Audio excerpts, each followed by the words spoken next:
Hello students, start करते हैं आपका नेक्स्ट चैप्टर। ये आपकी फर्स्ट बुक का लास्ट चैप्टर होने वाला है। This is a very easy chapter. अगर हम बात करते हैं, अब बात करते हैं कोऑर्डिनेशन कंपाउंड में। फर्स्टली कोऑर्डिनेशन कंपाउंड होता क्या है? तो कोऑर्डिनेशन कंपाउंड की अगर हम बात करते हैं तो पहली चीज तो कोऑर्डिनेशन कंपाउंड में आपके कुछ एक सेंट्रल मेटल एटम प्रेजेंट होगा। उसके सराउंडिंग में आपको कुछ लोग दिखाई पड़ेंगे। वो लोग आपके आयंस हो सकते हैं, वो लोग आपके मॉलिक्यूल्स हो सकते हैं, जो क्या कर रहे होंगे, सेंट्रल मेटल एटम को एटलीस्ट 1 इलेक्ट्रॉन पेयर डोनेट कर रहे होंगे। अगर वो 1 इलेक्ट्रॉन पेयर डोनेट करें then you can say that this one is known as a ligand. वो आपको कुछ ऐसे लिखे मिलेंगे, जैसे for example this one is a main identification of a coordination bond. फिर आपको यहाँ पे कोई मेटल मिला लिखा मिल जाएगा, जैसे यहाँ पे एक मेटल लिखा हुआ है प्लैटिनम। फिर हमने यहाँ पे क्या लिख दिया, NH3।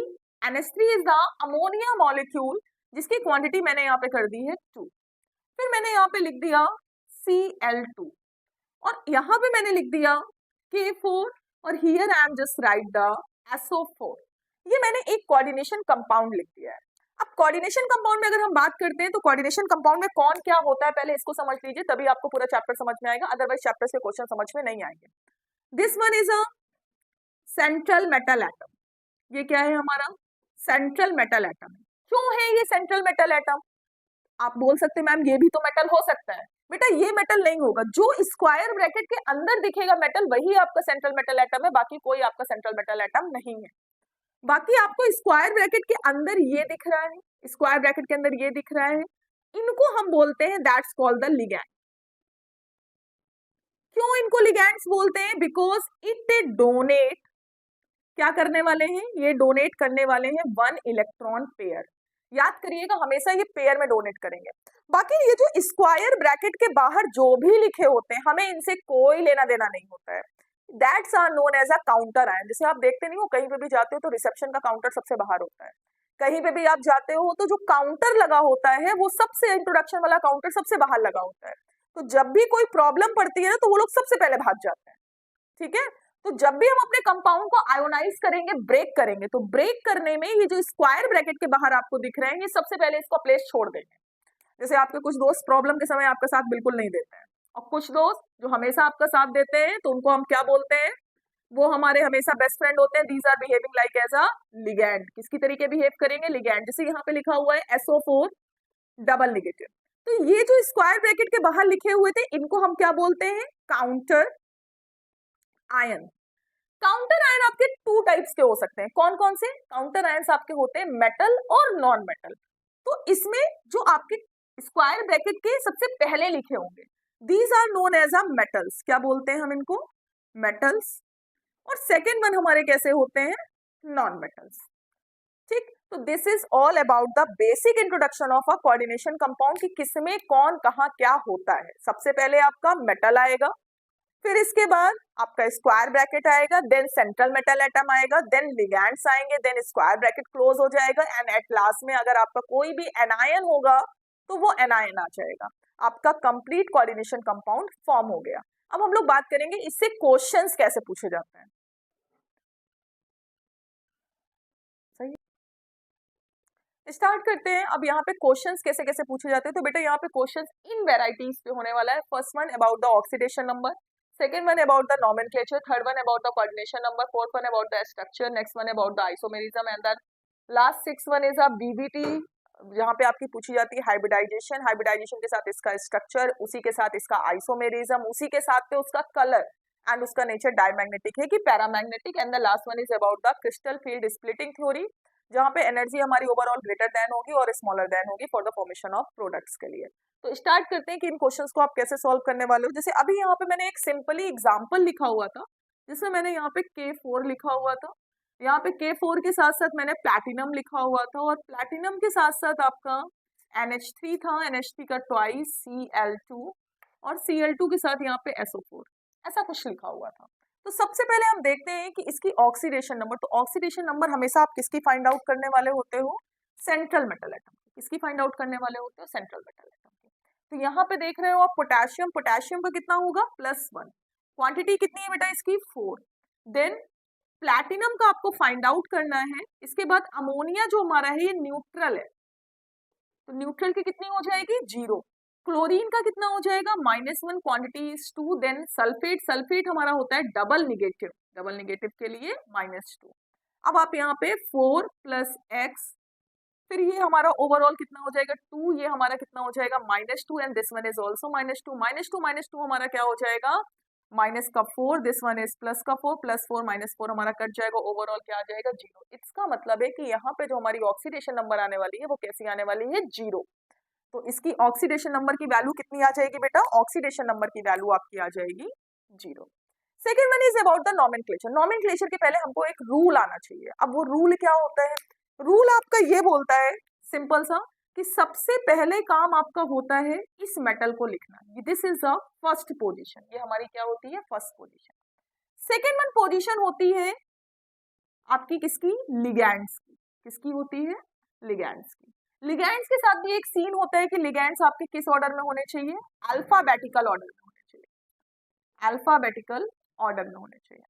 थर्ड हमारा क्या आता है यहाँ पे, सेंट्रल मेटल एटम। क्या आता है, central metal atom. After central metal atom आपका आता है ऑक्सीडेशन नंबर। क्या आता है, ऑक्सीडेशन नंबर। ऑक्सीडेशन नंबर के बाद आपका क्या आता है, ये जो बाद में स्क्वायर ब्रैकेट के बाहर आप देख रहे हैं एनायन लिखा हुआ है, वो एनायन आता है। तो this is all about the rule which is apply for the nomenclature. Nomenclature के लिए ये रूल बहुत इंपॉर्टेंट होता है। फिर अब बात करते हैं हम इसका नाम कैसे लिखेंगे इस रूल के अकॉर्डिंग। ठीक, तो अब इस रूल के अकॉर्डिंग तो आप सबसे पहले देखो, सबसे पहले आपको क्या मिल रहा था, ये मिल रहा था। अब ये क्या है आपका, दिस वन इज ये आपका क्या है, ये कैटायन। तो कैटायन के लिए आप जैसे होता है एज इट इज वैसे ही लिख दोगे, पोटेशियम।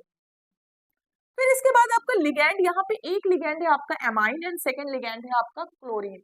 तो इसके लिए ए पहले आता है, सी बाद में आता है, तो यहाँ पे हमारा क्या आ जाएगा, डाई एमीन डाई क्लोराइडो। जो आपका निगेटिव लिगैंड होता है उसके लिए आप क्या वर्ड लगाते हो, क्लोराइडो। जैसे एफ होता फ्लोराइडो ब्रोमाइडो, ठीक है, ऐसे लगता है। फिर इसके बाद हमारा क्या आ जाएगा, platinum. Central metal atom platinum. अगर निगेटिव लिगैंड होता केवल अंदर तो हम वहां पे लगा देते 8, प्लैटिनेट। क्या बोलते हैं हम वहां पे, प्लैटिनेट। फिर यहाँ पे इसकी कोऑर्डिनेशन नंबर कितनी आ जाएगी, 0। और लास्ट में आपका ये जो लिखा हुआ है आप इसको लिख दोगे सल्फेट, और लास्ट में लगा दोगे आयन। आयन आप नहीं भी लगाओगे तो चलेगा, क्योंकि यहाँ पे हमारा कोई भी चार्ज नहीं आया था। क्या नहीं आया था, चार्ज। अगर चार्ज आया होता तो आपको आयन लिखना कंपल्सन होता है। ठीक, तो this is about the nomenclature, ये इसका नाम भी लिख गया। अब इसकी कोऑर्डिनेशन नंबर की बात आती है। अब देखो कोऑर्डिनेशन नंबर, कोऑर्डिनेशन एंटिटी क्या होती है। तो होता क्या है कि जब हम इसको ब्रेक कर रहे होते हैं, क्या कर रहे होते हैं, ब्रेक कर रहे होते हैं, तो ब्रेक करने में ये जो आपका K4 और SO4 है, ये अपने कंपाउंड को, इस सेंट्रल मेटल एटम को छोड़ करके भाग जाएगा। अब जब ये इसको छोड़ करके भाग जाएगा तो इसके पास केवल ये बचेगा और ये बचेगा। जब इसके पास ये दोनों बचेंगे तो ये हमारा कैसे करेगा, तो यहाँ पे आप देख रहे हो एमीन, एमीन के 2 बचे हैं और Cl के 2 बचे हैं, तो इसका कोऑर्डिनेशन एंटिटी कितनी आ जाएगी, कोऑर्डिनेशन नंबर कितनी आ जाएगी, 2 + 2 कितनी होती है, 4। कितनी आ जाएगी इसकी value, 4। This is and the next one is about the structure. अब इसका स्ट्रक्चर कैसे बनेगा, तो आप प्लैटिनम बनाने वाले हो, स्ट्रक्चर जो स्क्वायर ब्रैकेट के अंदर होता है सिर्फ उसका बनता है। अब आपका देख रहे हो यहाँ पे 4 है, तो 4 के लिए हमारे 2 स्ट्रक्चर्स आते हैं, जिसमें हमारा एक स्ट्रक्चर होता है किसका, एक स्ट्रक्चर आपका होता है टेट्राहेड्रल और सेकेंड स्ट्रक्चर होता है स्क्वायर प्लैनेट का। ठीक, जो हम हाइब्रिडाइजेशन से निकालते हैं। अब यहाँ पे NH3 के कितने, 2। तो आप देख रहे हो एक में आप Cl जो है एडजेसेंट पोजीशन में कर रहे हो और NH3 को एडजेसेंट पोजीशन पे कर रहे हो। सेकेंड स्ट्रक्चर में आप क्या कर रहे हो, आप NH3 एडजेसेंट पोजीशन में नहीं है। अब देखो इसके जस्ट बाद नहीं है, ना यहाँ पे है ना यहाँ पे, और इसके बाद आपने यहाँ पे क्या कर दिया, Cl। तो this is all about the structure of isomer. फिर हम बात करते हैं इसी के हाइब्रिडाइजेशन की। किसकी बात करते हैं, हाइब्रिडाइजेशन। तो अगर हम हाइब्रिडाइजेशन की बात करते हैं तो हाइब्रिडाइजेशन, अभी यहाँ पे बहुत सारा स्पेस हो गया, हाइब्रिडाइजेशन क्वेश्चन आपको यहाँ पे VBT और CFST को आपको हम ऐसे ही क्वेश्चंस आपके बोर्ड एग्जाम्स में आने वाले हैं। जैसे पहला क्वेश्चन है, why are the optical isomer refer to as a chiral. अगर we are talking about the chiral, तो बेटा देखो कायरल का मतलब क्या होता है, कायरल का मतलब होता है कि जो भी रोटेशन करता है वो सारे के सारे हमारे कैसे होते हैं, कायरल होते हैं। तो कायरल अगर हमारा है तो समझ लेना कायरल का मतलब है कि वो ऑप्टिकली एक्टिव है। कैसा है, ऑप्टिकली एक्टिव है। ऑप्टिकल एक्टिव के साथ साथ दूसरी चीज ये होती है, जितने भी हमारे कायरल होते हैं ये हमारे नॉन सुपर इम्पोज इमेज बनाते हैं। अब नॉन सुपर इम्पोज इमेज क्या होती है, जैसे कि अगर आप मिरर में देख रहे हो तो मिरर पे देखने के पे अगर आपकी इमेज एकदम सीरियसली उसके ऊपर क्या हो जाती है, फिक्स हो जाती है। कैसी हो जाती है, फिक्स हो जाती है, तो वो सुपर इम्पोज इमेज होती है। बट अगर वो फिक्स नहीं हो रही है, फॉर एग्जाम्पल इधर से कोई पार्ट दिख रहा है, तो आप खुद सोचो कि अगर इधर से कोई पार्ट दिख रहा है तो वो ऐसे रोटेशन कर देगा। क्या कर देगा, रोटेशन कर देगा। और अगर इधर से कोई पार्ट दिख रहा है तो वो नीचे की तरफ रोटेशन कर देगा। जैसे आप तराजू देखते हो, तराजू में जिधर साइड वेट ज्यादा होता है उधर साइड बैलेंस क्या हो जाता है, डाउन चला जाता है। जिधर साइड, अगर इधर साइड वेट ज्यादा तो इधर साइड डाउन चला जाएगा। तो जिधर साइड वेटेज का एरिया ज्यादा होता है उधर साइड पे वो डाउनफॉल कर देता है, मतलब उधर से वो रोटेशन फॉलो कर लेता है। तो जो भी हमारे सुपर इम्पोज इमेज बनाते हैं वो ऑप्टिकली एक्टिव नहीं होते हैं, वो कायरल नहीं होते हैं। बट जो भी नॉन सुपर इम्पोज इमेज बनाते हैं वो सारे के सारे हमारे कैसे होते हैं, कायरल होते हैं। Then you can say that optical isomer refer as the chiral because it prepare the non superimposed image। फिर इसके बाद हम बात करने वाले हैं अपने सेकंड क्वेश्चन के बारे में। Draw one geometrical isomerism of the complex PTEN twice, जहाँ पे इथाइन 1,2 डाइएमीन और ये हमारा क्लोराइडो है। तो यहाँ पे हम बनाते हैं तो PT, फिर इसके बाद है आपका EN का twice, then Cl2 double positive. अब हम बताते हैं इसको। तो यहाँ पे देखो ये क्या है, सेंट्रल मेटल एटम, ये रहा सेंट्रल मेटल एटम, इधर पे ये रहा सेंट्रल मेटल एटम। फिर यहाँ पे देखो क्लोरीन के कितने हैं, 2। तो पहले तो देख लो EN आपका कैसा है, EN हमारा बाइडेंटेट लिगैंड है। कौन सा लिगैंड है, बाइडेंटेट। बाइडेंटेट लिगैंड का मतलब होता है जहाँ पे वो दो साइड से कनेक्ट हो रहा है। तो अभी हम यहाँ पे बात करते हैं 2 इसके हो गए तो 2 2 जा 4 और 4 और इसके 2 हो गए तो कितना हो गया, 6। 6 के लिए तो हमारा ये रहेगा स्ट्रक्चर। फिर अब हम यहाँ पे क्या करने वाले हैं, इधर साइड पे हमने 2 Cl इधर लगा दिए और जब हम इसका स्ट्रक्चर बनाने वाले हैं तो इसमें हम 2 Cl इधर साइड लगा रहे हैं। और उसके बाद जो आपका EN है, एक EN मैंने इधर लगाया और एक EN मैंने कहाँ लगा दिया, इधर लगा दिया। इसमें एक EN आपका इधर सेंशन हो गया और दूसरा EN इधर। तो अब आप खुद सोचो, यहाँ पे इधर साइड ज्यादा है तो यहाँ पे रोटेशन कैसे होगा, ऐसे, और यहाँ पे रोटेशन कैसे होगा, ऐसे। तो ये दोनों ही आपस में एक दूसरे के कैसे हो गए, ऑप्टिकली एक्टिव। कैसे हो गए, ऑप्टिकली एक्टिव। वो बोल रहा था ना यहाँ पे ज्योमेट्रिकल आइसोमर ड्रॉ करने हैं जो ऑप्टिकली एक्टिव हो, तो ये आपके ऑप्टिकली एक्टिव है। Why, because this is follow the rotation. फिर एक give the IUPAC name of the following compound. यहाँ पे आपका कंपाउंड है PTNS3 का ट्वाइस ClNO2। तो यहाँ पे बात करते हैं first ligand, second ligand, third ligand. तो लिगैंड्स को सबसे पहले लिखते हैं बिकॉज यहाँ स्क्वायर ब्रैकेट के बाहर में कोई भी कैटायन नहीं है। तो सबसे पहला नंबर हमारा किसका आ जाएगा on the basis of ruling, ligands का।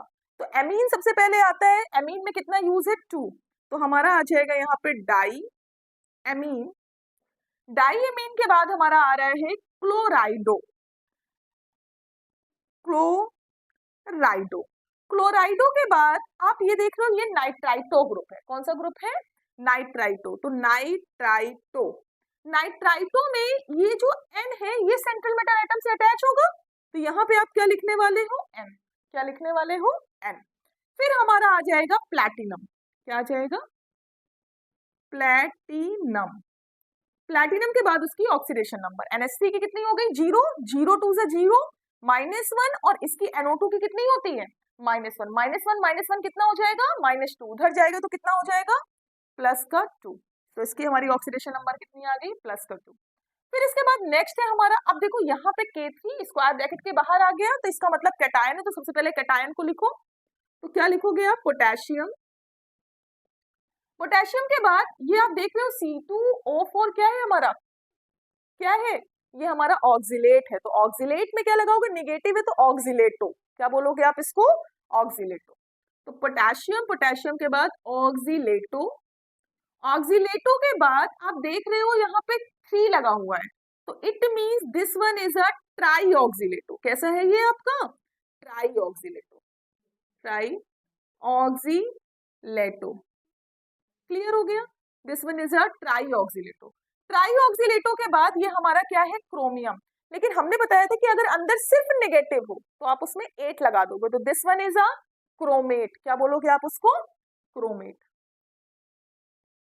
और क्रोमेट के बाद उसकी ऑक्सीडेशन नंबर, तो C2O4 नेगेटिव क्या होती है, डबल नेगेटिव। 2 नेगेटिव इसकी, डबल नेगेटिव इंटू 3, तो हमारा कितना हो जाएगा, -6। -6 उधर गया, +6 और ये हमारी यहाँ पे +3 भी तो थी तो यहाँ पे -2 इंटू 3 -6 और ये प्लस का 3, तो कितनी आ जाएगी 3, उधर गया तो हमारा प्लस का 3, तो इसकी कितनी आ जाएगी 3। ये क्वेश्चन भी आपके हो गए। फिर है right the IUPAC name of the following compound. आपका ये कंपाउंड है, तो इसमें देखो ये एमीन है, ये नाइट्राइटो है, लेकिन इसमें ऑक्सीजन से असेंबल है, मतलब सेंट्रल मेटल एटम को लिगैंड कौन दे रहा है, ऑक्सीजन दे रहा है। तो इसका क्या होगा, पेंटा। पेंटा के बाद हमारा क्या आ जाएगा, एमीन। पेंटा एमीन के बाद हमारा ये आ जाएगा नाइट्राइटो। नाइट्राइटो के बाद आप क्या ऐड ऑन कर दोगे, ओ।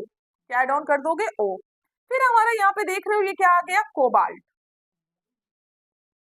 कोबाल्ट के बाद उसकी ऑक्सीडेशन नंबर, तो इसकी कितनी होती है 0, ये हमारी कितनी हो गई -1। -1 हमारा अगर उधर गया +1 और +2, तो कितना आ गया प्लस का 3।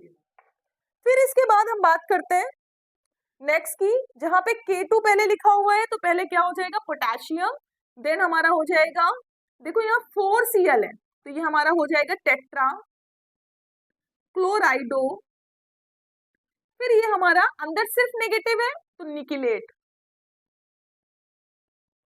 और उसकी ऑक्सीडेशन, इसकी 2 हो गई, -1 इंटू 4 -4 2 -2 उधर गया प्लस का 2।